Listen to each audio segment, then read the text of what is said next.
All right, hello everybody. Welcome to our lesson for February 14th, 2018. We're going to start our next unit talking about the Cold War. So this one is going to introduce you to some of the reasons for the Cold War and how the Cold War kind of got started. So your objectives and standards to explain the rise of conflict in the post-war period and to analyze the policy of containment. And take a look at the standards too, please.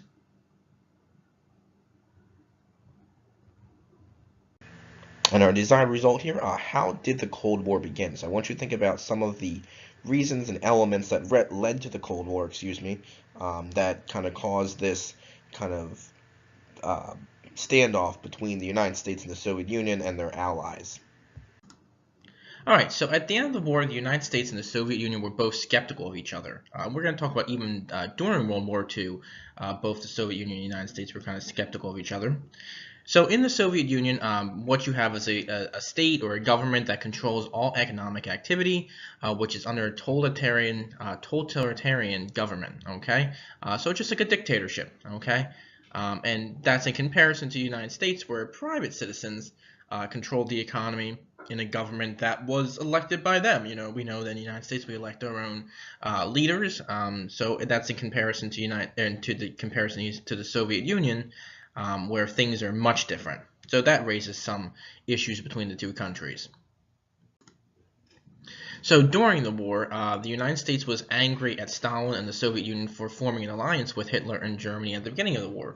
Remember we talked about this, how they had signed a non-aggression pact, and that changed when Hitler decided to invade the Soviet Union. But before that, Stalin was with Germany invading countries and gaining territory. So the United States wasn't too happy with him about that. On the flip side, Stalin was furious with the Americans and Allied forces for not attacking the Germans sooner in Europe. He believed that they should have taken quicker steps to especially prevent maybe a possible invasion of the Soviet Union. And he was also angry with the idea that the Americans had been developing secretly an atomic weapon. So he was kind of annoyed that we didn't tell him about that as well. Now, there was still a hope for peace at the end of World War II with the creation of the United Nations. So in April 1945, 50 nations met in San Francisco, California to establish the new international organization.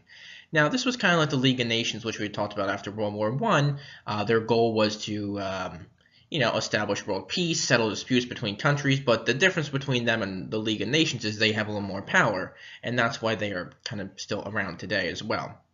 So in June of 1945, the United Nations was created, and the United States and the Soviet Union will join the United Nations, but both are going to compete for power both in the United Nations by trying to win allies, and they're also going to compete around the world as well. Okay, Potsdam. So remember that President Truman became president in April 1945 after the death of President Roosevelt. So he had only really been a leader of the United States for a few months in July 1945. Now remember, in July 1945, Germany had already surrendered, but we were still fighting a war in the Pacific against the Japanese. The United States, Great Britain, and the Soviet Union met in Potsdam near Berlin in Germany.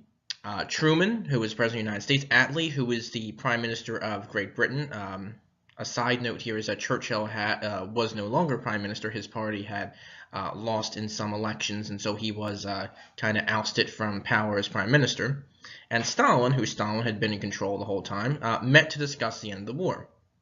Now, prior to this, remember that Stalin had promised a democratic free election in Poland, which the Soviet Union controlled still, but it was soon clear that he's not going to allow that to happen. So the Soviet Union wanted to take war reparations or war payments from Germany, but President Truman is going to object to this. It is agreed that the four allied nations would take reparations from their occupation zones, which we talked about last week in Germany. The United States also wanted access to natural resources in Eastern Europe and trade opportunities, but Stalin is determined to keep the West out of those areas, so he's not really going to allow too much access in terms of that. So the Soviet setup. So in Albania, Bulgaria, Czechoslovakia, Hungary, Romania, and Poland, Stalin installed communist governments. And these are going to become known as satellite nations, or countries under the rule of the Soviet Union. Stalin also stated that capitalism and communism would never agree, and that war could not be prevented between the two. So this is obviously going to upset a lot of the American leaders. So again, faced with the threats by the Soviet Union, the American government decides to take action as well. So an American diplomat in Moscow, George F. Kennan, I believe is his last name, came up with a policy of what is known as containment. And you're going to see this word come up for a lot during the Cold War and within the course as we talk about, as we work through the course of the next couple of decades. But containment is preventing the extension of communism to other countries. So this was a new idea, but it is, like I said, it's going to be the leading foreign policy idea for the United States for many, many years to come. So the Iron Curtain. So in March 1946, former Prime Minister Winston Churchill gives a speech in the United States. He stated that an Iron Curtain had descended and divided Europe into capitalist and communist, and that is what that map shows you in the beginning, is the division between the capitalist countries and the communist countries, the communist being the red countries and the capitalist countries being in blue. And this phrase, the Iron Curtain, is going to remain for the duration of the Cold War, and it's going to represent this kind of division between communism and capitalism, the United States and its allies against the Soviet Union and its allies as well. Okay, so All right, everyone, in our closure, remember back to our desired result question. So think about this.